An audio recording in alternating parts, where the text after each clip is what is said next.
Who are you? Yeah, Yeah. let's start with Who is Remington? Let's say, Yeah. who are you? Where are you from? Where are we today? So, Tansei, my name is Remington Breitcher. I am a master's student out of Adam Ford's Restoration Ecology Lab here at the University of British Columbia, Okanagan. I come from Alberta. I've spent better part of my 29 years living in and around Edmonton and central Alberta. My home community is Muscoda First Nation, located just south of Prince Albert.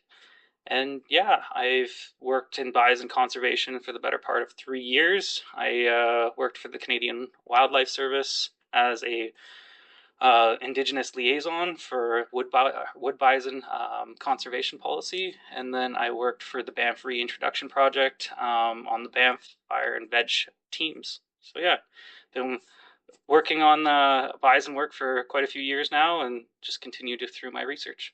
How'd you get involved in it? Were you just like thrown into like that stuff? Yeah, or just kind of. It's kind of funny you bring that up because I think about this a lot. I got the position with CWS halfway through my undergrad. I always wanted to be a wildlife biologist, and that gave me that title. And the bison thing kind of came as a result of that. I didn't really plan on working with bison. It wasn't really the species I was looking at. If I'm being honest, elk were kind of my real interest for a long time. But for me, it was more about I wanted to work in a realm of a big game animal that's harvested and that had indigenous community connections. The idea of cultural keystone species is one of the big things that I've read about and I focus my work around. I would argue there's three main ones in Western Canada in the north. It would be bison, caribou, and salmon in the west, I think, in the north. So it just kind of happened that way. And coming from a Nehiao or Cree background, that was our species, was bison. So once upon a time, Elder sat down with me when we were doing my naming ceremony, and we chatted about my education and everything. And I grew up without a lot of these teachings. So when she sat down and explained what my name meant, I can't pronounce it in Cree, so I won't share it yet until I can pronounce it. But basically, it's meant to be the person that takes us forward.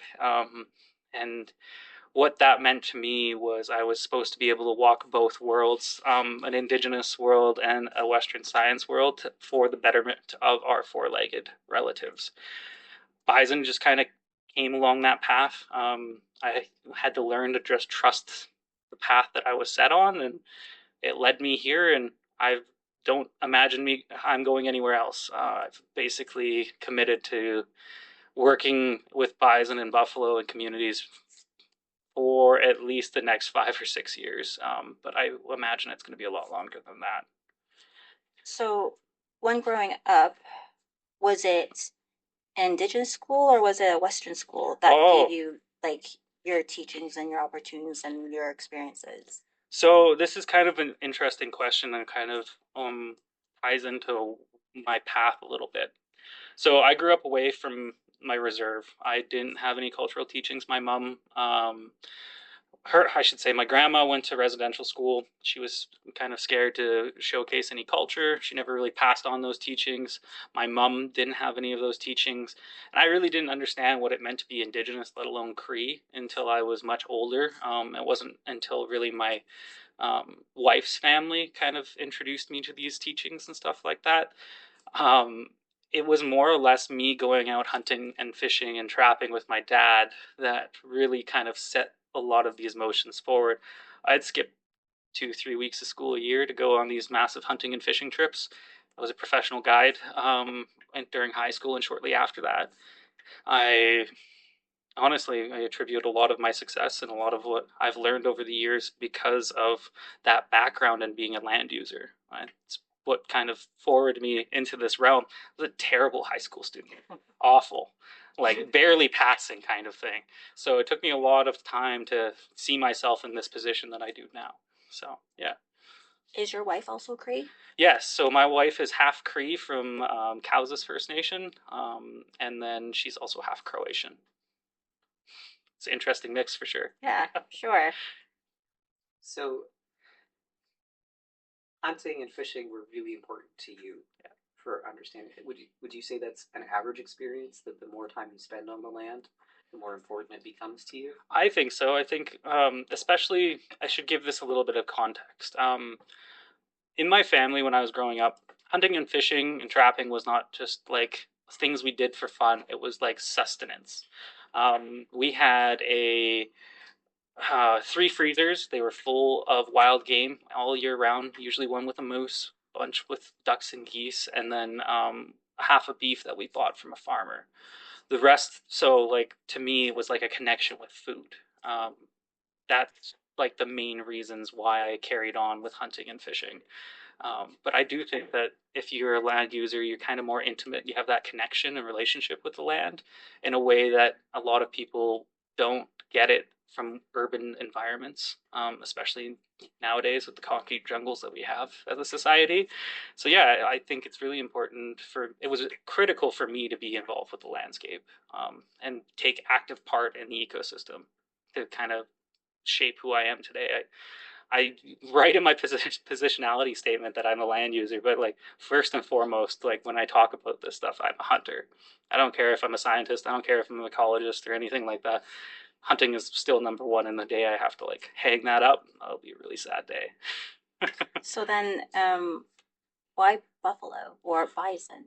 Yeah, I think it just kind of came to naturally. Like I mentioned earlier, it was like I wanted some sort of big game ungulate species, something that's harvested. Obviously, there's not a whole bunch of populations of buffalo that you can harvest, but I got to participate in one up in Hazama. There's a wood bison hunt up there, and we were successful back in the day. And I kind of fell in love with them. And then just the happenstance opportunities I've had throughout my undergrad career kind of led me to bison, and I see it very almost come for full circle because in our band we talk about how education is our buffalo, and for whatever reason my education led to buffalo, kind of the way it works. And if you look at Cree culture, it's fundamentally tied to buffalo. So what does buffalo mean to you? Oh, it's an interesting one. There's so many different meanings. Like, for example, many ceremonies, even my own wedding, I had a buffalo skull at present in every ceremony, and it's to like in our culture, it's regarded as like one of the greatest teachers and like high of the highest renowned kind of spiritual beings. So you have that aspect of it that kind of plays into the culture. For me, also, I talk about this a little bit with CWS, but I see buffalo, especially the restoration of buffalo across the landscape right now, as a chance for Indigenous communities to kind of participate in their own sort of ceremony with, environmental justice and cultural renewance with buffalo to kind of renew those sacred relationships across the land. So then, what is the difference between buffalo and bison? They're the same thing. So buffalo is something that more communities will use. That's the common name for most communities. Obviously, they have their own language associated with it, so you'll hear some different ones. But buffalo is widely regarded as or buffalo and bison are widely regarded as the same thing. As biologists and wildlife professionals, we like our taxonomy, so we like to separate everything out. And so you have plains bison and wood bison here in Canada, but those could easily just be called plains or wood buffalo. It's interchangeable. So, can you talk a little bit about the history of buffalo? Because most people will not have seen one. No, Why is that? for sure. So historically, based on some or some historian accounts and some research, there was an estimated between 30 and 50 million buffalo across North America, ranging from from Mexico all the way up to Alaska. Since colonization came about, you saw the railway in the states annihilated a lot of them for game shooting. So you drive along the train and you saw buffalo out the window. You shoot them with your flintlock and powder muskets, and that was just a game. There was a lot of commercial markets that drove economics behind the buffalo kind of extinction and extirpation. the other aspect that a lot of people don't like talking about is the political motivations behind killing buffalo. Um, it was if it's hard for a people to defend themselves and fight back against oppressors if you take away their main food source. So it's easy to kind of coerce them onto reserves and force them into your kind of lifestyle when you take away their food. And I think that is well documented throughout history of being a very big motivating factor to the loss of buffalo across Canada. In fact, plains bison were actually lost completely in Canada, extirpated until we brought the Pablo Allard herd from Montana, which was like regarded as one of the biggest conservation initiatives that Canada has ever done. Started from 34 individuals.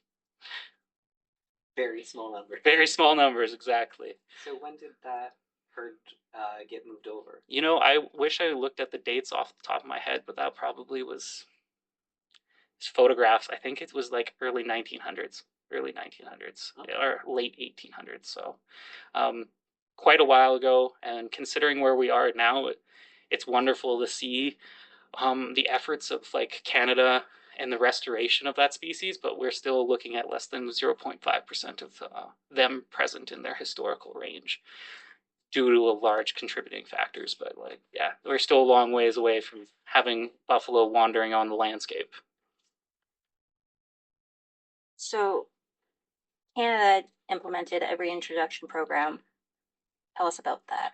Yeah, so Banff National Park was one of the recent national parks that reintroduced buffalo on the landscape. It was capped off with the Buffalo Treaty signatory, so it was a big ceremony. You had nations all from Treaty 7 come together to the park to bless and share ceremony with the bison prior to release, which was wonderful to see. I got to be a part of that last year, working on conservation work within the park, a lot of which was based around fire and habitat improvement and quality, and also population monitoring of the herd. It started with 16 individuals from Elk Island and is now up to about 140 individuals within, I believe, 6 or 7 years. So good success. So why national parks? Why not? Oh, that's a great question. National parks have a history of exclusion and colonialism within the institutions. Historically, if we look at Banff, it's kind of the pinnacle where everything started in Parks Canada. You saw the removal of a lot of different nations, especially the Stoney from that area, and a lot of the conservation beliefs behind national parks remove has the idea of pristine wilderness or like free of humans, which was never the case in any national park. There was always humans present. There was always influences that First Nations would have, if that's fire stewardship or selective planting, or if that was population monitoring through harvest. All of these things influence these national parks that we, some colonizer came over and said, wow, these are so beautiful, not realizing that they were stewarded for millennia, decided that they were going to protect and then excluded the very people that shaped that landscape. So I figured it was a good way of talking about reconciliation with Indigenous communities, especially with the way Parks Canada is currently going with reconciliation in their policy. So then, how or what's restoring cultural meaning of buffalo mean to you, and what is that? So yeah. So cultural, like, going to go on a little bit of a tangent. So in our current legislation, we target what's called minimum viable populations. So those minimum viable populations are essentially what a population needs to exist and self-sustain on the landscape. So essentially, the species doesn't blink out of existence. However, being that this is a cultural keystone species, being the like intrinsic relationships with communities, fundamentally a part of this should be, or this legislation should be the idea of culturally meaningful abundance. And what that looks like will vary differently depending on your communities involved. Some may look at it as like they want to have a relationship with this species that maybe sustains a good portion of their diet, maybe, 3 or 4 meals a week. Others may want to include it in their education system. So, like, my nation will share how to harvest a bison, how to clean it, how to tan it, do the hide work and everything. And that's incorporated into our curriculum on the reserve. And others are doing similar things up in the Yukon. There's a lot of interest from northern Alberta communities to do the same. So that is going to take a percentage of the population to be harvested. So we should account for that in our legislation, which we currently don't, because um, Indigenous treaty rights supersede the species at risk legislation. So this is both like reconciliation, but it also is like a rights based approach to species at risk. So then, how would that work when you tie in the reintroduction program in a national park with that? So for sure, one of the big things when they started talking to nations and doing consultations about the buffalo reintroduction in Banff, one of the things that they heard from elders time and time again was the hope for a hunt. I see hunting as a marker of the health of the relationship between people, buffalo, and the land. And I guess transgently, the governance of the species, so they have influence. But yeah, it's so important to have that relationship. A lot of Indigenous culture, the ceremonies, all of these things are directly tied to hunting and harvest. If you don't have that, then you don't truly have the relationship that's meaningful. That's why a lot of communities start their own buffalo herds on their own reserves. That way, they still have that tangible thing where they can go out and interact with them and get youth involved and elders. That's the whole hope, is to get people more connected to bison and buffalo and the land, and yeah. So, to people coming from a Western perspective, Yep. um, it might be a little confusing that you are hunting animals that are so important to you. So, can you talk a bit about how that works? Yeah, for sure. It's a fun philosophical conundrum. I, growing up as a hunter, love and respect animals in a way that I don't think many people ever understand or appreciate. The idea of an individual animal versus the population is a huge thing. I, as a hunter, as an Indigenous person, as a Cree member, there are certain protocols that I follow and philosophies I have to abide by. The idea of reciprocity and respect, the idea of not taking as much or too much, only what you need. So when I go out hunting, I don't see it as like I'm going out there to kill something. That's not what I'm doing. When my dad was younger, or when I was younger with my dad going out hunting, I used to sit there and question why we were out here. Why are we freezing out in the cold? And I struggled with it for a while. And then one day we were sitting there, and we're hunting moose on this cut line. I looked down, and there's this little weasel chasing a deer mouse in the logs. And my dad kind of piped up. He's like, "How many people do you think have ever seen that in their life?" And I was like, "Probably not that many." He's like, "When you go out hunting, you shouldn't be looking at your success as what you've if you harvested something. It should be, what did you learn? Is that you learned about the plant community relationship with the wildlife? Did you learn something about the individual species you're tracking or chasing? Did you learn about new bedding areas, new whatever?" And the one thing that he kind of that has always stuck with me was like, "And if nothing else, you should learn something about yourself while you're out hunting." And that's always stuck with me, and it's something I echo when I take new hunters out. There's also a whole story. I can't remember who the author is, but uh, a non-hunter came up to this individual and talked about why do you kill deer? And the hunter was like, "Well, to feed my family and everything." Well, that deer did nothing to you. You're like, and it's like, you're right, it didn't. That deer died for you, but would you die for deer? And the hunter responds, "Yeah, if it came to that." And it's a weird thing to say, but like, I've devoted my life to conservation. I've devoted my life to protecting these species, but I still hunt them. But I love them so deeply. It's a weird philosophical conundrum that if you don't partake in the activity, you might find it very confusing. But there's such a deep love and respect for these animals that are giving their life to you to sustain you and your family and ultimately your community that I don't think, well, again, I think people are too far removed from their food. If you don't come from a hunting background and you're getting your food from grocery store, it's a little different, but I'm just taking part of the process from the start to the finish. That's all. So then that would essentially encompass what traditional ecological knowledge would be, or In a sense, yeah. Yeah, so it's fun to talk about traditional ecological knowledge and indigenous knowledge in general because it's so rooted in everything you do. You have to live in a good way. You have to have good intentions. You have to.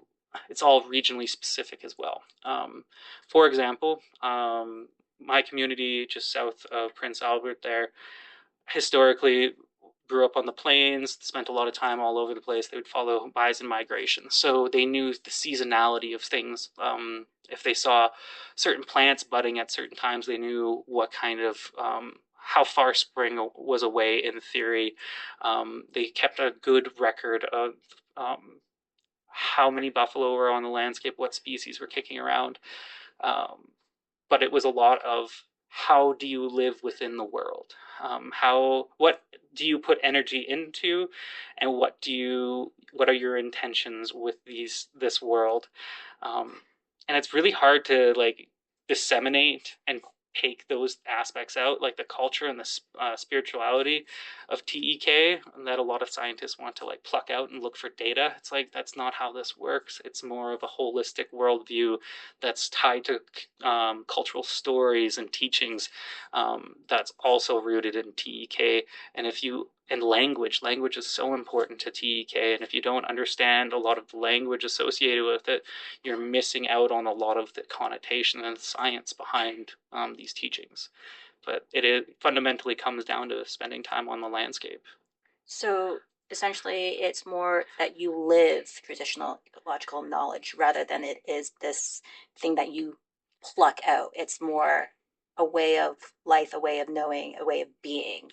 Yes, exactly. It's a understanding of the relationships between the flora, fauna, the land, abiotic biotic systems, and how those relationships work when you disturb them or influence them in any way, shape, or form.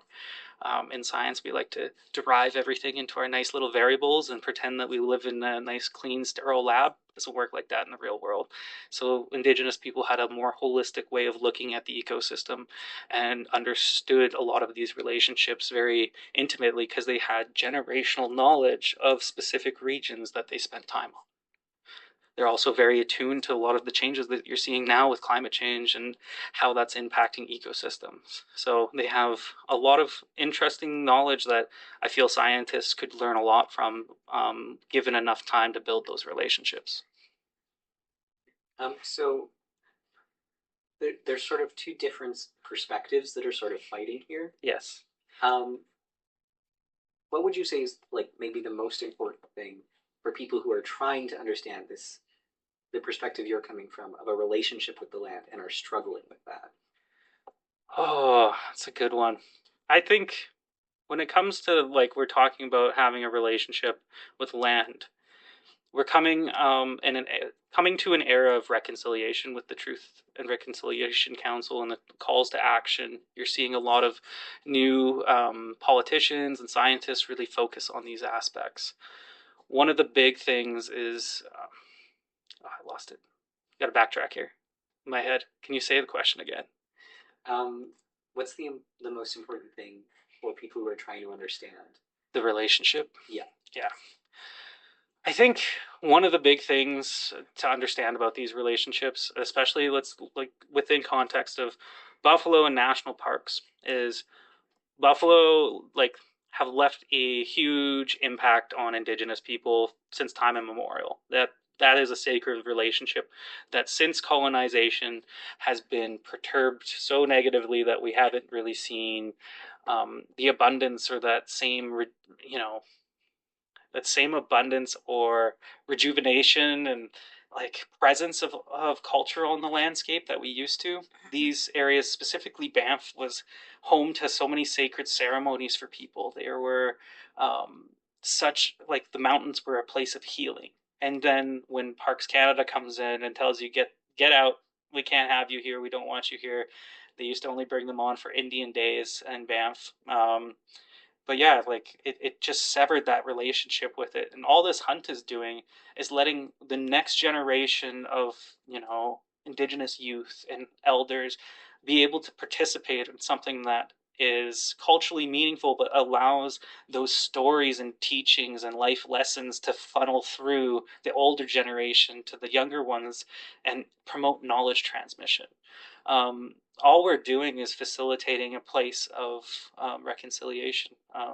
The relationship between people, land, and the buffalo is always the goal. And maybe it's a little controversial because it comes in the form of removing individuals from the population, but it's not done out of a way that's going to impact the population long term. It's coming out of a place that is reconnecting people in a way that is both ecologically sustainable, which is hugely important in Indigenous worldviews. We never want to see a species blink out of existence, but also allows for Parks Canada to like rebuild a lot of those relationships and fix a lot of the past historical mistakes that have happened and atone for it. So and maybe it's not the the maybe it's not the best looking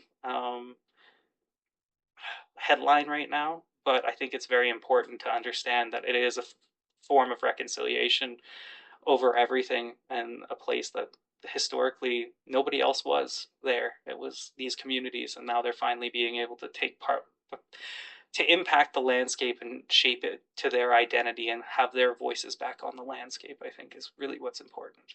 So is that where like the notion of now having land guardians um back now on the land type of Yeah, idea? yeah. The land guardians are a really cool mechanism to get people living traditional lives and at least trying to get some sort of um, work lifestyle out of traditional ways of living. So, in past Guardians projects, they have focused on habitat monitoring, wildlife population monitoring, and fire stewardship. All of which are really connected to bison, especially in the plains. So it again allows like knowledge transmission between youth, elders, and everybody, but also lets them become part of the shared governance of the species and of the land, and that's what's really important. A lot of these are going to be shaped regionally based on what the community's capacities are and how much funding there is available and who has what's currently the conservation issues. Like in Prince Albert National Park, currently there's a free roaming bison population that wanders onto private lands, get shot all the time. There's an Indigenous Guardians program to hopefully help shape that population and kind of course them back into the park when these human wildlife conflicts happen, so that that population doesn't blink out of existence, because it went from 500 back in the mid 2000s to about 100 now. So we're currently seeing some active effort on Indigenous Guardians and I think it's the Sturgeon River bison stewards also trying to make sure that those bison can coexist on that landscape. So, given the history between sort of Western conservation efforts and uh, kicking Indigenous people off of their land, why should anyone want anything to do with modern Western conservation efforts? Why is this of any benefit for Indigenous communities? Yeah, yeah, that's great. That's really good. I like that. Um, that's a really good question. Why should you care? Unfortunately, we live in a system that favors Western science. Well, there is always going to be a bias towards it because the bureaucratic systems that govern these issues and these resources are fundamentally colonial, and this is the perspective and knowledge system that the colonial system respects. That being said, it also gives the opportunity for Indigenous people to kind of force their rights and make sure that they're present at the decision making table, this is an opportunity to showcase what our people are able to do, and where our knowledge comes in. I think, especially like I've talked about this when in my undergrad, a lot of people look to people like me and say, "Oh, you're going to be able to do the two-eyed seeing, walk in both worlds." And to me, I'm like, "Yeah, in a way, somewhat." But I didn't grow up with those traditional teachings. I didn't grow up with a lot of that stuff. It was taken from me and my family. So it the next generation that is going to be able to do that needs to come from communities through programs like this, through like intentional research practices that make sure that we boost up that next generation so that they can help reshape these systems better, and with a more indigenous perspective. So that's my hope. Should they care? There's still a lot of politics behind these kind of conversations, but it's the world we live in right now. We're just trying to adapt to it and make sure that our voices are heard in the decision making process and that we have an equitable share at that table. Yeah. So how do you have the two there? How do you braid or weave TEK and Western science together? It's it's a challenge. My advisor would tell you that as well. Um, the big focus and like the most important thing is open, transparent knowledge generation that is collaborative, or at least helps code or is co-developed ideally, with communities. Their communities should be shaping the research objectives. The community should be working with researchers to make sure that their priorities are being looked at over some academic in an ivory tower that's like, oh, we really want to look at this.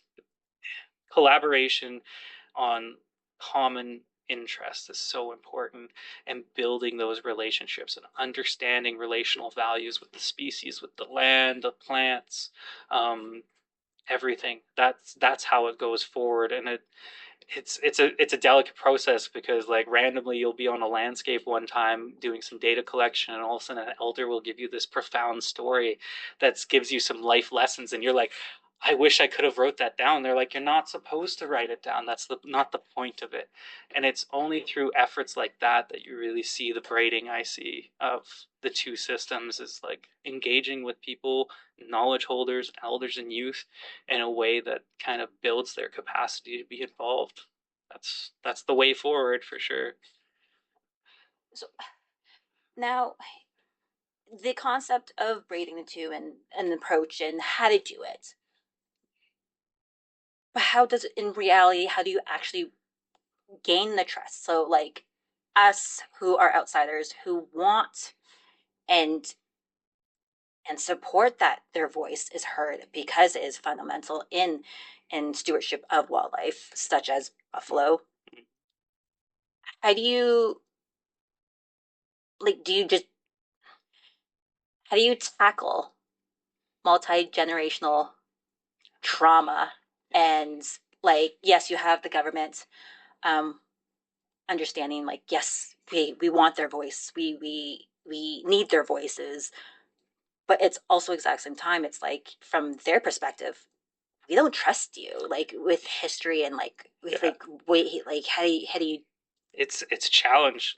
It's a huge challenge, and it's a reason why a lot of my study sites I had to be very selective of where I chose to do this research, because in some parks the idea of reconciliation with communities is a long ways away.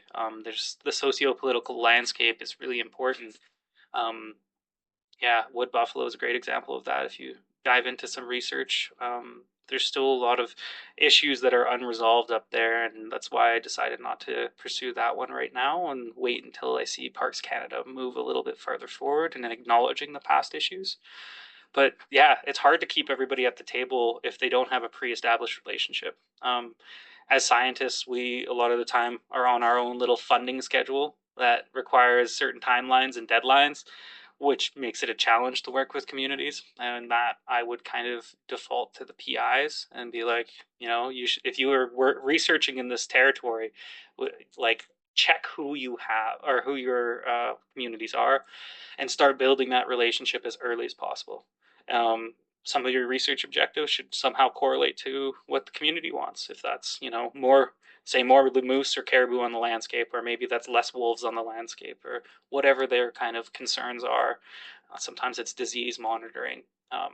So collaborating on those kind of shared fundamental objectives is kind of critical. But as a master student or PhD student, a lot of the time it's like you better have some pre-established relationships or start at the moment you get here, and hope for that there's some common ground you can collaborate on, or that the community has some capacity to be involved. It's a huge challenge, especially when you, like, for example, my reserve, we don't have a formal lands department. We don't have any consultants that can kind of talk to natural resources or wildlife management. So a lot of our voices don't get heard. But other communities, let's say like Athabasca Chippewa First Nations, they have a proper lands department. They have a consultant team. They have scientists that work for them. It's a lot easier to collaborate with people that already have that infrastructure in place. So as researchers that want to collaborate and braid the two systems, I think the starting point is get that relationship going, and intentionally through your research agenda build up capacity for those communities to be involved with this kind of work. It sounds like that this whole idea, you already got the ball going or the wheels turning, because you're mentioning your PI and then the sites that you selected. So is this what your actual research is about? Is that what you're focusing on, or is this just In a grand scheme of things, my research focus is for my master's is basically building these harvest models to showcase the sustainability of hunting of these bison in national parks. That being said, if you dive into the literature of what Indigenous food sovereignty is about, there's four main dominions. Typically, it's environmental sustainability, community ownership, then the knowledge associated with those foods and those species, and then how how that traditional food source is used in the initiative is typically how it's broken down. So for me, when I started looking into Indigenous food sovereignty, I saw the sustainability aspect. And then as an ecologist, I was like, this makes sense. I can showcase that this population is sustainable to harvest. So that's how I approached it. But then I got onto this tangent of what does community ownership look like?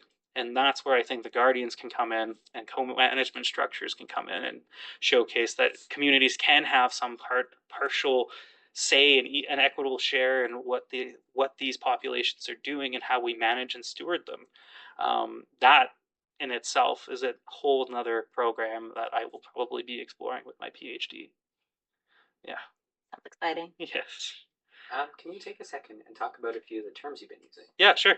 Okay, so harvest for people who are unfamiliar. Harvest, so hunting, the removal of individuals from a population for usually food. Sometimes it's for disease monitoring, but a lot of times it comes down to food. Hunter going to the grocery store, going. That's how I view it. Another way that I'm kind of approaching this, especially with Elk Island, you could think of harvest since you're just removing an individual from the population, where those transports to establish community herds. I'm also incorporating that as a harvest. That way, maybe they're not being directly killed yet, but the hope is that that will become a sustainable food source for them, and they're still getting removed from a population. Okay, so a little broader definition. A little broader, yeah. Who are land guardians? Yeah, so I'll use the stereotypical way that they're described. They are the eyes and ears of the land. So typically what it is a bunch of community members from different bands and nations that'll come together, usually for some sort of common protocol or goal. Sometimes there's other projects, like I think Stony did a great cultural survey in Banff National Park. They did. Yeah. Others will do fire stewardship, so they're learning cultural fire and how to implement that and the teachings associated with that. But fundamentally, it comes down to getting community members and knowledge holders back on the landscape, stewarding the land and upholding our responsibility to the land through traditional ways. whether that's population monitoring, habitat improvement, fire stewardship. There's a whole list of ways to get involved, but a lot of them are regionally specific that will focus on key conservation issues. But it's all about getting people on the land. How do you, for those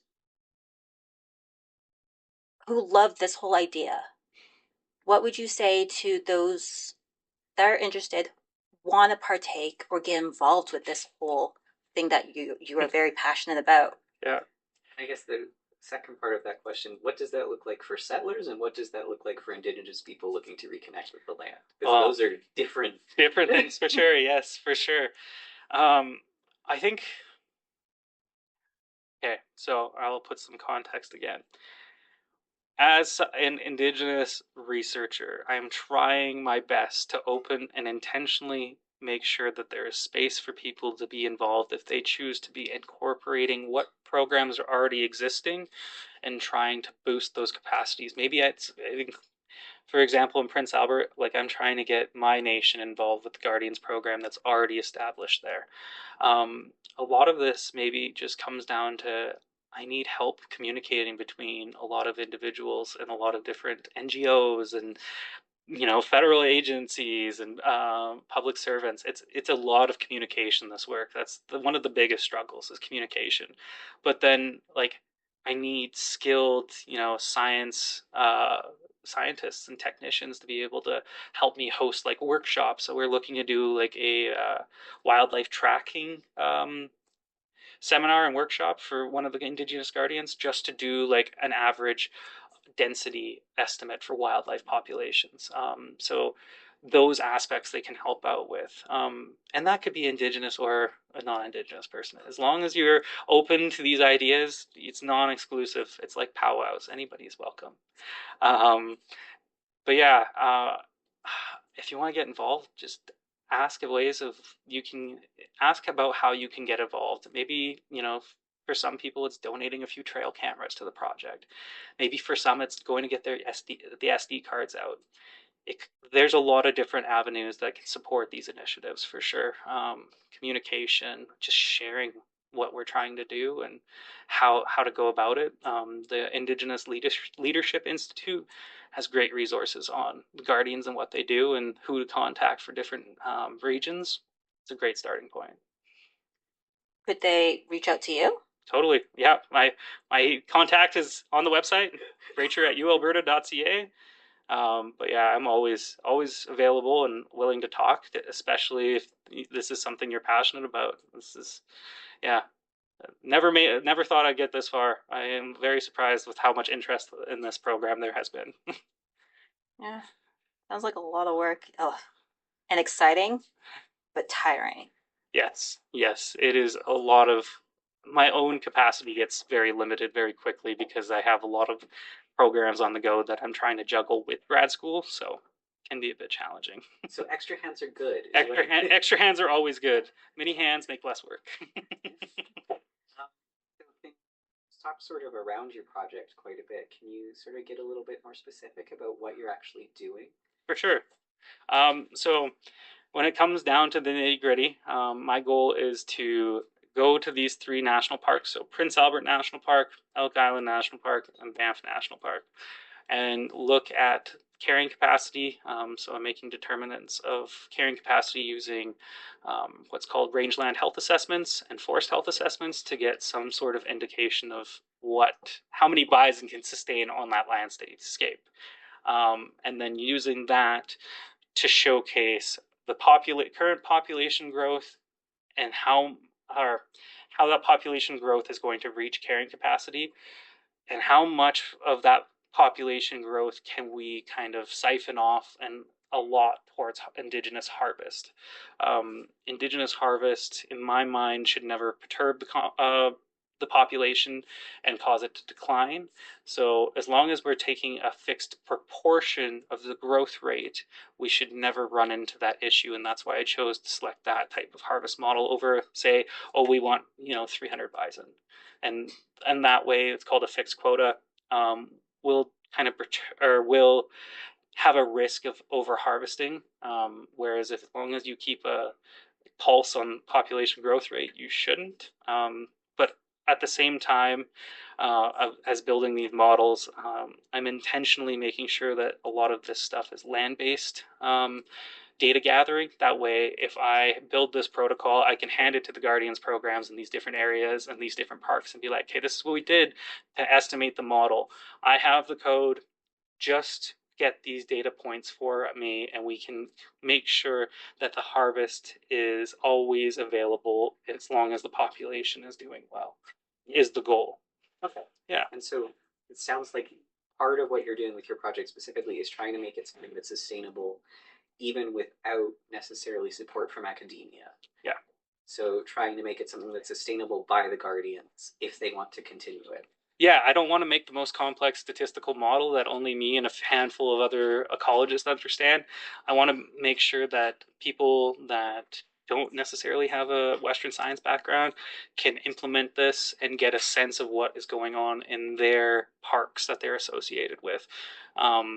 A lot of this is being done with the help of Parks Canada, with like data gathering and what they already have available. And obviously, most of them are Western ecologists. But in a sense, I'm intentionally making sure that the data gathering aspect of this project can be done by anybody in the community that's interested. Doing a rangeland health assessment and forest health assessments, like a couple days, can teach a bunch of people how to do them. It's not too hard. And then population monitoring, setting up some trail cams to get demographic data and density estimates. It's not overly complicated. It's not too hard for another nation to come in and implement something similar. And my hope is if I have a protocol that people can follow, more communities will get involved and they will gather data in a similar way. That way, we can have a nice network of accessible data that can support the narratives we're building at each individual park, and it's kind of unified in a way. Okay, so it sounds a little bit like sort of you're rebuilding, trying to rebuild these relationships with the land a little bit, and using um, the principle of citizen science to do that in a way that's a little more modern, that makes use of all of the wonderful things that we have now, like the internet and the level of connectivity that we can have. Exactly. Yeah, essentially, exactly that. Just change out citizen science for Indigenous guardians. That's the hope. Is that anybody like can pick up this toolkit and run with it. That's the hope for sure. So, who or what do you need right now to make this actually go? Yeah, forward. Like, do you need volunteers to help implement things? Do you need technicians? Who and what do you, Remington, need for your dream of this? I need guardians. I need people that are interested enough on this project or similar like-minded projects to devote some of their time to listen to me ramble on and teach them how to do these data collection things and go out on the landscape and do it. I'm in BC right now on Silk territory in the Okanagan. I'm a long way. I'm on the wrong side of the Rockies right now for my project, so it's hard doing a lot of the data collection. So that's one of the biggest things, and I'm limited to a 2-year timeline with a master's. I'm already on month 7, so time is narrowing, but this is something I would like to continue forward. And Parks is more than willing to get these initiatives off the ground, but they have to be community driven. If there's not community interest, it's not gonna continue. Thinking of, okay, so essentially you need your stakeholders and Indigenous land guardians, or those wanting to be Indigenous land guardians, seeing how this is part of our science communication space, speaking to our fellow classmates. Yep. Do you want us, or do you need anything from us to help you? Do you want to give anything to us that can make your life or streamline all of this? I don't know if I have anything that I need sense from academia and our students right now. One thing that I would like to kind of give back to them about, and something that I think is lacking in our bio department, is the idea of how to work with communities and the principles of working with communities and Indigenous people. I think is lacking in research in general, and that's something I would like to maybe leave the community with, maybe do a couple of guest lectures or something like that. Um, but as it sits right now, this is still small scale. I'd love to expand it further, and there's places like or NGOs like the Intertribal Buffalo Council in the States that does wonderful work with, I can't remember, some 60 something nations or something in the States. On all of it is focused on buffalo restoration on indigenous lands. And the hope is maybe one day we get there and we can get that many nations on board in a unified voice that we can start implementing things like that, where it's all community run and nation run, and we can kind of take back some of those um, self-determination and sovereignty aspects to our community, and we don't have to rely on others funding us. So, as a fellow student, Yeah. How would we, as settlers, um, go about in trying to build relationships? Because we can't be like call up a nation and be like, "Hey, let's be friends." So how do we like what? This I is mean, what, I imagine we could. I don't yeah. think it would work. right? But like, No. what kind of advice can you I have great advice for this. to Yeah, guide us? this is something that a lot of people get hung up on, especially new researchers. I want to work with Indigenous communities. I don't have relationships. How do I start them? Essentially, you do kind of pick up the phone book and be like, okay, do you have a lands department? Great, let's start there. And you do an introduction. When you're introducing yourself to the community, talk about where you come from. Where are you in relation to this project? Who are your parents and grandparents? That's really important in a lot of Indigenous culture. That's why I introduced myself, my mom, my dad, my grandma. Those are all important aspects to understand where I come from. But a lot of times it's just like start that relationship early, and if possible, this is my suggestion to everybody, if you want to work with them, go to communities, go on the landscape, feed them, host a feast. That always gets people. Bring them food, and like that will get the wheels going. That's like so important. If you're all you're doing is send academia as well. 100%. Give them free food. Feasts will always bring people. So that would be my biggest thing, is like you need to be on the land with these people. You need to be on engaged with them, and be ready for a lifelong relationship. This doesn't end when your project ends. This ends when you die, because it's a thing of lifelong learning, and that's, I think, something that researchers don't realize a lot of the time. Yeah. So on that note, what are some of the things that you feel are missing that you see in interactions with from settler scientists with indigenous communities? Like, what are the things that you're seeing people are missing when they come into those interactions and things sort of go badly? A lack of humility. Like, I think there's a lack of understanding as researchers the past issues associated with academia and indigenous communities. For many, many years, it has been a very extractive process. A lot of the times, it still is, still in a lot of ways is, and like I think we'll pick on pharmaceutical kind of pharmacology for right now. I think it's 80 something percent of patents right now actually originate because of traditional ecological knowledge of medicinal plants that is sacred. And they take that knowledge and publish it and call it new science, which it never was. It was knowledge that's been given for generations. So understanding the context of what research has done to Indigenous communities is super important, and familiarizing yourself with what does this socio-political landscape look like right now? What are the issues?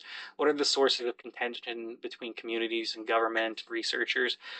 Before you situate yourself in there, I think is incredibly important.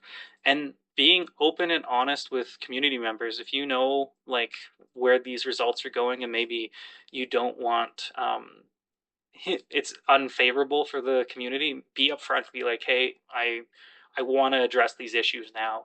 A lot of the times also is communities will be involved in the research in some way, and then the researcher publishes a paper, doesn't get the communities to look it over, doesn't get any sort of feedback, or just to miss what the community's intentions were, what they were speaking or being quoted. So getting that feedback prior to publishing, and then like go back to the communities and like showcase the research, why they care, why they were a part of it, is so important. There's enough funding available to do a lot of those projects, and go back to communities that you worked with. I think is like so important. There's a lot of great literature coming out about how to work with communities and what expectations there should be as scientists. So just brush up on some readings, I think, is really important, and try to internalize a few of those teachings at least.